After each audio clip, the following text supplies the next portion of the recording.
Сәлеметсіз, есімім Арсенбеков Артур. Тобым сәрсенбі күні сағат 3-тен 4-ке дейін. Бірінші сұрақ: 20 ғасыр басында Қазақстан отарлық саясаттың күшеюі және оның зардаптары. 20 ғасырдың басы Қазақстан тарихында ең ауыр әрі күрделі кезеңдердің бірі болды. Бұл уақытта Ресей империясы қазақ даласын толық басқаруға көшіп, отарлық саясатты бұрынғыдан да күштірек жүргізе бастады. 1891 жылы далалық ереже, одан кейінгі 1902 және 1904 жылдардағы әкімшілік актілер қазақтардың саяси дербестігін шектеп, жерді мемлекеттік меншік деп жариялады. Осыдан кейін Қазақстанның шұрайлы жайылымдары мемлекет есебіне өтіп, орыс қоныстанушыларға үлестірілді. Столыпин реформасы 1906-1912 жылдарының аралығында болды. Отарлауды жаңа деңгейге шығарды. Миллиондаған орыс және қазақ, украин шаруалары Қазақстанға көшіріліп, қазақ халқы өз ата қонысын тастап кетуге мәжбүр болды. Нәтижесінде қазақтар мал бағат жерлерінен айырылды, дәстүрлі көшпелі шаруашылық күйреді, жер тапшылығы, ашаршылық, әлеуметтік теңсіздік күшейді, халықтың ұлттық біртұтастығы мен мәдениеті қысымға түсті. Отарлық басқару қазақ экономикалық жағынан ғана емес, рухани және саяси жағынан да тәуелді етуді көздеді. Қазақ еліне орыстандыру, шоқындыру, миссионерлік мектептер ашу үдей түсті. Осының бәрі қазақ халқының қарсылығын күшейтті. Ал сауатты ұрпақтың пайда болуы ұлттық қозғалыстың тууына жол ашты. Екінші сұрақ: қазақ зиялыларының қоғамдық саяси белсенділігі және қазақ баспасөзінің рөлі. 20 ғасыр басында қазақ арасында жаңаша білім алған, саяси ойы қалыптасқан ұлттық зиялылар қатары өсті. Олар отарлық езгінің зардаптарын халыққа түсіндіріп, елдің саяси құқығын қорғауға белсенді араласты.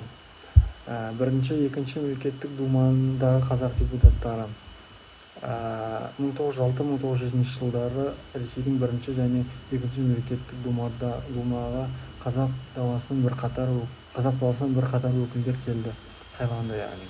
Олардың ішінде Әлихан Бөкейхан, Ахмет Бірімжанов, Алпысбай Қалменов, Мұхамеджан Тынышпаев, Бақтыгерей Құлманов, Шахмардан Қосшығұлов.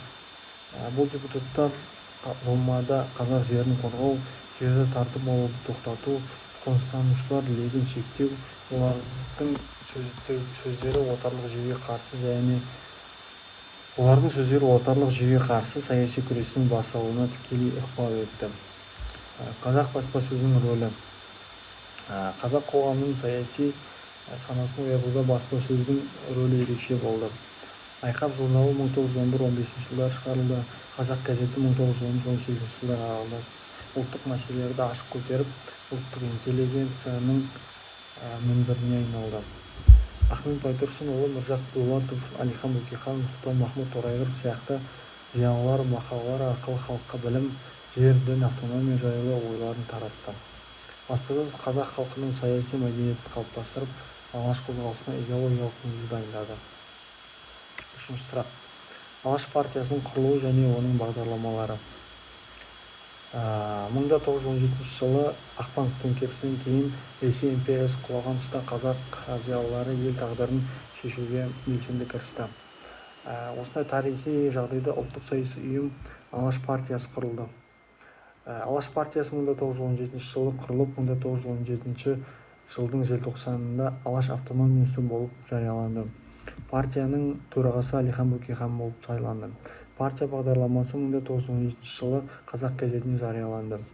Алаш партиясының бағдарламасы келесі бағыттарды қамтыды: мемлекеттік құрылыс, Ресей құрамында ұлттық автономия құру, биліктің заң шығарушы және атқарушы тармақтарға бөлінуі, құқық және бостандыққа қатысты сөз, баспасөз, дін еркіндігі, адам құқығының қорғалуы, жер мәселесі бойынша қазақ жерінің тұтастығы, жерді сатуға тыйым, қазаққа жер толық бөлінбейінше қоныс аударуды тоқтату, білім және мәдениет бойынша ана тілінде білім беру, мектеп пен медреселерді жаңарту, әйел теңдігін қолдау, әскер бойынша халықтық милиция құру, Алаш партиясы қазақ халқының саяси тәуелсіздігіне ұмтылған алғашқы демократиялық ұйым болды.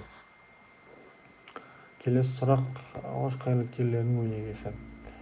Алаш қайраткерлері қазақ халқының 20 ғасырдың ең көрнекті зиялылары. Олардың өмір жолы ел үшін жанын аямай қызмет етудің үлгісі болды. Алаш қайраткерлерінің негізгі еңбегі: ұлттық мемлекеттік идеясын көтерді, елдің білім мәдениетін дамытуға күш салды, отарлық езгіге қарсы саяси күрес жүргізді, қазақ халқын заманауи ұлт ретінде қалыптастыруға үлес қосты. Алаш көсемдері: Әлихан Бөкейхан мемлекет қайраткері, экономист, саясаткер болды. Ахмет Байтұрсынұлы реформатор, лингвист, ғалым, ағартушы. Міржақып Дулатұлы жазушы, публицист, қоғам қайраткері.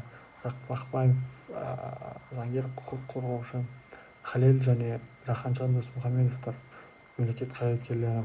Мұхамеджан Тынышпаев қазақтан шыққан тұңғыш инженер. Олардың бәрі отарлық қысымға қарамастан ұлттық бірлікті сақтап қалуға, елді білім мен ғылым арқылы дамытуға күш салды. Алаш қозғалысының идеясы бүгінгі Қазақстанның тәуелсіздік идеологиясына ықпал етті.